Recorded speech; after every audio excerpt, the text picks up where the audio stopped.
Ya teman-teman, saya saat ini sengaja mengundang salah satu rekan atau mungkin bisa disebut sahabat lama, sahabat karib, dan kami cukup lama berteman di sini.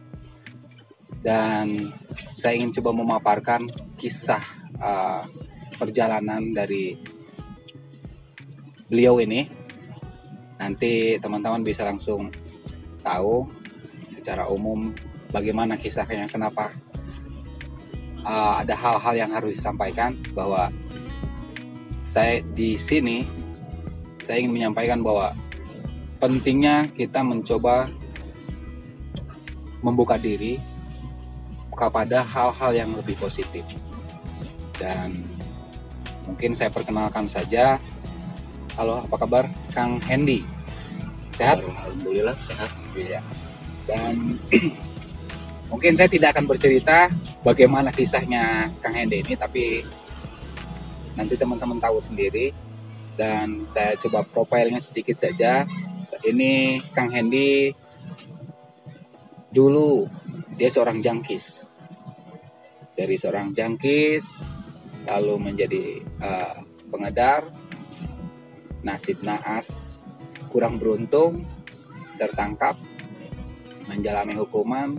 Namun yang lebih hebat lagi, Kang Hendy ini mampu merubah dari hal yang negatif menjadi sesuatu yang bermanfaat. Kang Hendy, mungkin kita langsung saja cerita, sejak kapan Kang Hendy mengenal narkoba? Dari saya semenjak sekolah ya, SMP. Dulu SMP ya? Dari SMP. Saya belajar merokok kayak gitulah.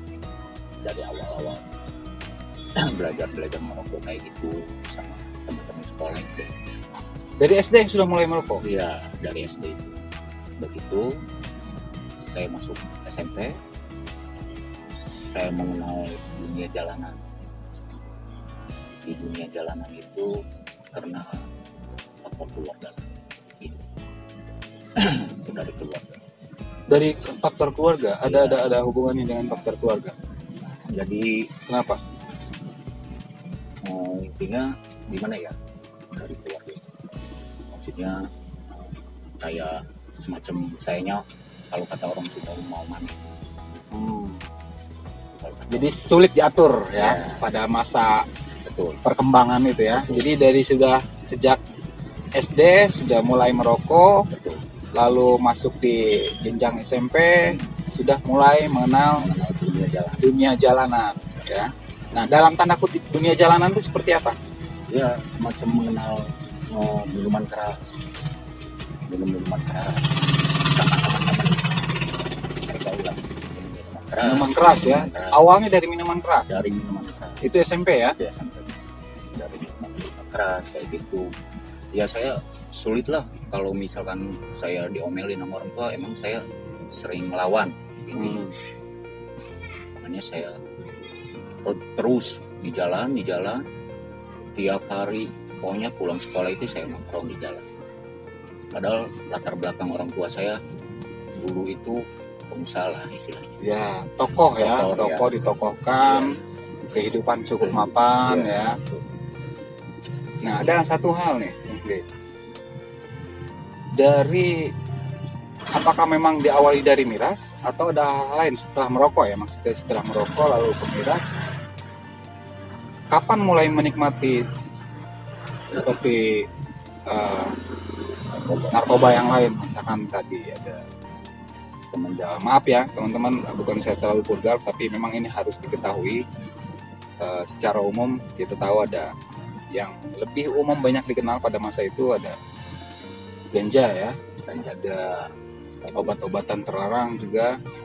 Sebetulnya semuanya terlarang ya. Ya mungkin kita singkat saja menjadi barang-barang terlarang atau barang-barang haram. Nah, mana yang lebih dulu dicicipi?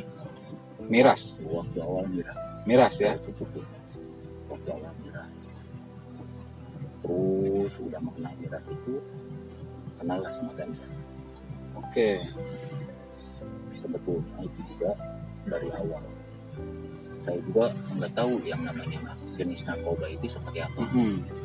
Berhubung saya hidupnya di jalan, pergaulan bebas kayak gitulah, ketemu sama rekan-rekan, disuruh nyoba, ya akhirnya saya ketergantungan. Nah, itu SMP kelas berapa? Kira-kira kelas 3 lah. Kelas 3 ya? Kelas 3. Mungkin usia 15 tahun. 15 tahun. Berhenti total kapan? Tahun kapan? Berhenti total, tidak lagi menggunakan itu? Semenjak saya keluar dari LP. Dari LP. Tahun berapa itu? 2007 awal. 2007 awal artinya jadi berapa tahun itu kira-kira? Dari mulai SMP ke situ. Saya lupa lagi sih ya, pokoknya. Sekarang usia berapa? 40 berarti 7 apa 8 79 kelahiran 79 ya. 79 cukup lama ya berarti ya, dari 40 sampai kapan terakhir keluar dari LP? 2007 awal. Masuk saya 2004 ya. Saya 2004 masuk, keluar saya 2007 awal. Pas keluar dari LP itu saya berpikir, wah kata saya mungkin ini nasib, ya kan, yang namanya kalau misalkan Gusti Allah tidak menegur saya mau sampai kapan berhenti, ya cukup mengalami lah hal-hal dari narkoba, pergaulan kayak begitu. Nah, dari sepanjang itu, dari tahun usia 15 tahun itu berarti sekitar 91 ada ya 91. Dari 91 ya, mulai menggunakan 91 sampai 2007. Wow ya, 2007 91 saja ke 2001 10 tahun. Ya, artinya ada sekitar ya, namanya di narkoba kalau menurut saya sih dari awal nyoba begitu saya bisa jadi pengedar itu karena jadi awalnya nyoba dari awal dari teman-teman. Nah, apa sih yang dinikmati, dirasakan ketika menggunakan barang-barang tersebut? Ya kayak ngapain gitu, tenang ya, bawaannya tenang ya, bawaannya tenang aja gitu, kayak gimana, happy aja ya. Nah, pernah mengalami sakau nggak? Pernah. Kalau jenisnya jenis sabu ya? Kalau sabu bagaimana rasanya? Kalau jenis sabu itu gimana ya, kayaknya sakit gimana gitu ke tulang-tulang gitu. Saya pernah merasakan kayak gitu, terasa sangat sakit. Jadi teman-teman, ternyata ketika kita menjadi pecandu atau jangkis dan sakau itu ternyata menyakitkan. Lalu bagaimana cara menghentikan pada saat itu untuk tidak lagi? Ya harus kita memerangi diri sendiri. Apakah kembali menggunakan untuk mereda merasa sakit atau gimana? Paling kalau saya pribadi, saya larinya ke minum-minuman. Oh, lebih ke minum-minuman. Lebih bagus ke minuman yang alkohol lebih tinggi lah, sejenis. Nah, 2004 itu kan masuk ya. Masuk. Nah, bisa diceritakan nggak kenapa pada saat tertangkap itu di mana dan pada saat seperti apa? Saya pertama ditangkap itu di daerah Labuan, depan BCA, di Ruko namanya. Di Ruko ya? Labuan. Dari awal waktu penangkapan saya di situ malam minggu sekitar jam 8 pas malam minggu itu terjadi. Saya ditangkap lah di situ. Bagaimana rasanya pada saat itu? Kaget, takut, sedih, atau posisi saya cuek-cuek saja? Posisi saya waktu ditangkap itu keadaan saya emang lagi menggunakan narkoba. Sedang posisi saya apa jenis apa tuh yang bilang? Sabu, ganja, sama leksotan. Wow, 3 dimensi. orang bilang 3 dimensi ya, Tiga karena dimensi. beda jenis ya. Ya, Jadi pada saat ditangkap kondisi sedang on dengan 3 barang tadi. Nah, apa barang bukti yang ditemukan? ganja. Ganja ya. Iya. Lumayan banyak sih. Kalau kata orang narkoba mah 3 garis. Oh, 3 garis. 3 garis. 3 garis. Ketika sadar bahwa sudah tertangkap, bagaimana perasaan? Pas lah, cuma bisa pasrah, berdoa. Ya mungkin inilah perjalanan hidup saya.